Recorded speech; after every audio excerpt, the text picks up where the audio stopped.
Mr. Mohamad, thank you so much for joining us today.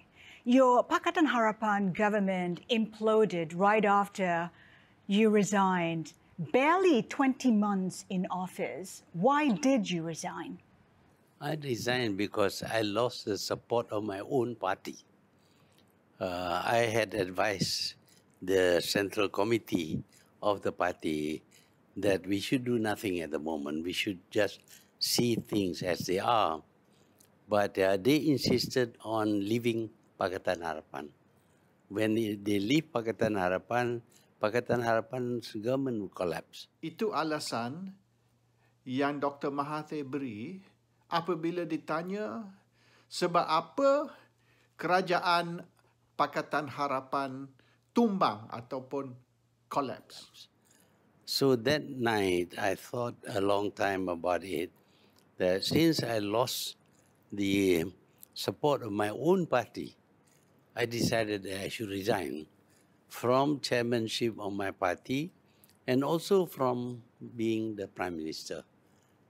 That's how it happened. Berbagai-bagai alasan diberi. Dan tuduhan bahawasanya kerajaan Perikatan Nasional ialah kerajaan haram. Muhyiddin Yassin ialah Perdana Menteri pintu belakang dan sebagainya. Ini semua tidak tepat. Dan jawapan Mahathir pun sekerat sahaja, separuh sahaja dari cerita sebenar. Mahathir cerita tentang parti dia tidak lagi ada confidence terhadap dia. Yang sebenarnya cerita tu panjang lagi.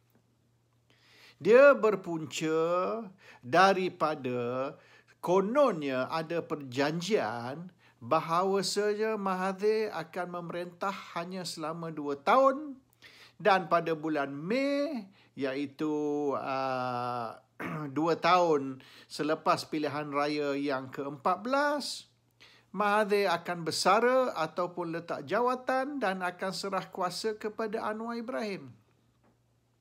Mengikut Anwar, perjanjian tu ialah perjanjian bertulis, a signed agreement. Bertemu kembali, Presiden PKR Datuk Seri Anwar Ibrahim mengakui ada perjanjian bertulis yang menyatakan beliau akan mengambil alih jawatan Perdana Menteri dari Tun Dr. Mahathir Mohamad. First, there was an agreement.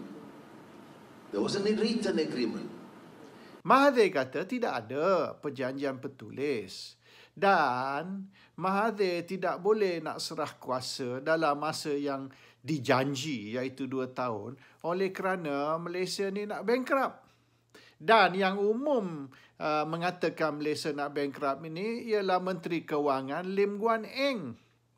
Dia berulang banyak kali kata Malaysia nak bankrupt. Malaysia hutang lebih dari 1 triliun ringgit. Dan ini disebabkan oleh kerajaan sebelumnya, kerajaan Najib Tun Razak yang membankruptkan negara. Jadi Mahathir kata, oleh kerana negara nak bankrupt, dia tidaklah boleh nak serah kuasa sehingga ekonomi negara ni pulih semula. Jadi, mereka yang kata Malaysia nak bankrupt, Mahathir sambut kata, oleh kerana Malaysia nak bankrupt, dia tidak boleh serah kuasa sehingga ekonomi negara ni pulih semula. Itu telah menimbulkan atau mencetuskan pergaduhan. Dan di mesyuarat bulan Februari, oleh kerana Mahathir enggan letak jawatan pada bulan Mei, sepertinya kononnya yang dijanji, maka mereka suruh Mahathir letak jawatan serta-merta. Bulan Februari. Tak mau tunggu dah bulan Mei. Bila tekanan dari DAP dan PKR terhadap Mahathir, Parti Mahathir, Parti Pribumi Bersatu, PBBM, tekan Mahathir suruh keluar dari Pakatan Harapan. Bermaknanya Parti Pribumi ataupun PBBM akan bercerai dengan Pakatan Harapan. Dan sekira itu berlaku, maka kerajaan Pakatan Harapan akan jatuh. Mahathir tidak sanggup. Mahathir kata, jangan buat apa-apa. Ini yang dia jawab dalam interview tadi. Jangan buat apa-apa. Kita just tunggu dan lihat. Dan jangan bertindak.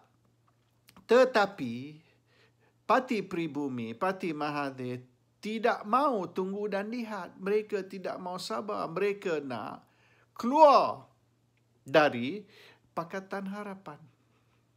Mahathir, oleh kerana tidak setuju dengan desakan ataupun tekanan parti beliau, maka Mahathir letak jawatan.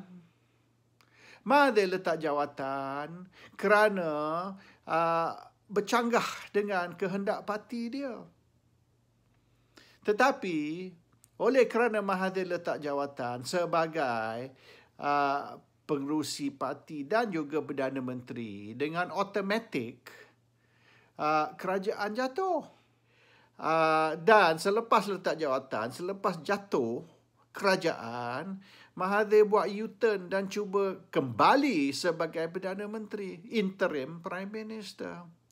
Tapi tindakan itu gagal oleh kerana tidak mendapat sokongan majoriti.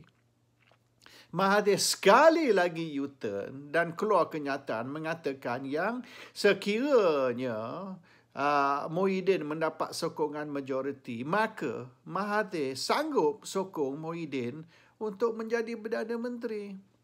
Apabila kenyataan itu dikeluarkan, maka ramailah pula menyokong Muhyiddin sebagai Perdana Menteri, dan oleh kerana Muhyiddin mendapat majoriti, maka Sri Paduka Baginda yang di-Pertuan Agong lantiklah, perkenanlah Muhyiddin menjadi Perdana Menteri. Itu yang sebenar ceritanya. Jadi, rakyat Malaysia ni diperbodohkan oleh puak-puak pakatan ini dan mereka keluarkan macam-macam lah cerita dongeng sampai menuduh Sri Paduka Baginda Agong ni mengadakan rampasan kuasa, royal coup. That's all nonsense. The real story is Mahathir does not agree to Anwar taking over as PM8. Itu yang sebenar punca masalah ini, dan oleh kerana Mahathir enggan menyerah kuasa kepada Anwar, maka mereka bergaduh dan kerajaan pun runtuh. That is the real issue. Yang lain-lain ni semua window dressing, sugar coating, nak bagi benda yang tak manis jadi manis. Tapi yang sebenarnya is all nonsense, and it was a big mistake both on the part of Pakatan as well as Mahathir. They made a mistake and the government collapsed. Full stop.